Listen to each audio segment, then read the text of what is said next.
fall fishing season is in full sail here in Michigan, with steelhead and salmon swimming up rivers like the St. Joseph. But even the biggest, most prized fish need protection from invasive species. Our Sam Lanstra hopped on a boat with the U.S. Fish and Wildlife Service this morning as they went electrofishing. By hook or by net, there's a lot of ways to catch a fish, but electrofishing is fast and it doesn't really disturb the ecosystem. The U.S. Fish and Wildlife Service, they look for all kinds of fish, but in particular, they're trying to get grass carp out of the St. Joseph River because it has the potential to eat all the fish food.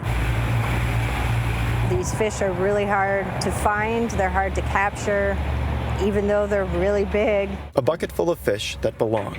Invasive species, you never know where they're going to be. But the grass carp, just out of reach today. We've always been told that if you take a picture with a grass carp, you don't smile. This year, the U.S. Fish and Wildlife Service caught 14 of the bottom feeder. 9 of them came from the bends and banks of the St. Joseph River. The Green Bay-based team surveys the problem population twice a month here through electrofishing.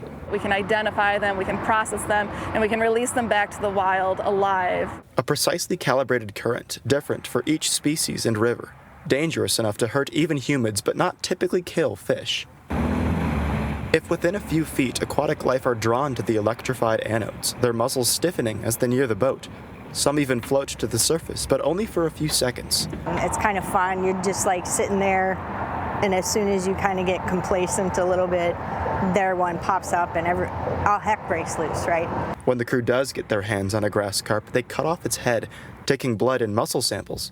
After all, it is invasive. We like electrofishing because it's a very effective way to get our hands on a bunch of fish in a very short amount of time. The 50-pound fish can eat its weight in food every day, leaving little leftovers for native species. There's fish under there, and you don't know what the heck they're doing. But it's not only carp the federal agency is after, monitoring for other invasives like tench. Where are they? What are they doing? I want to catch one. The beauty and biodiversity of rivers like this depend on their efforts.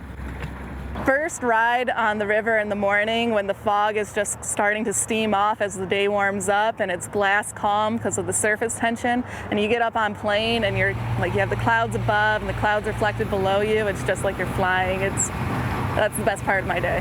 Now, it's not just the St. Joseph River, but the U.S. Fish and Wildlife Service visits the Grand River and other Lake Michigan tributaries all across the Midwest. This is one of their final surveys of the season, but they'll be back in the spring. In Benton Harbor, Sam Lanstra, Fox 17 News.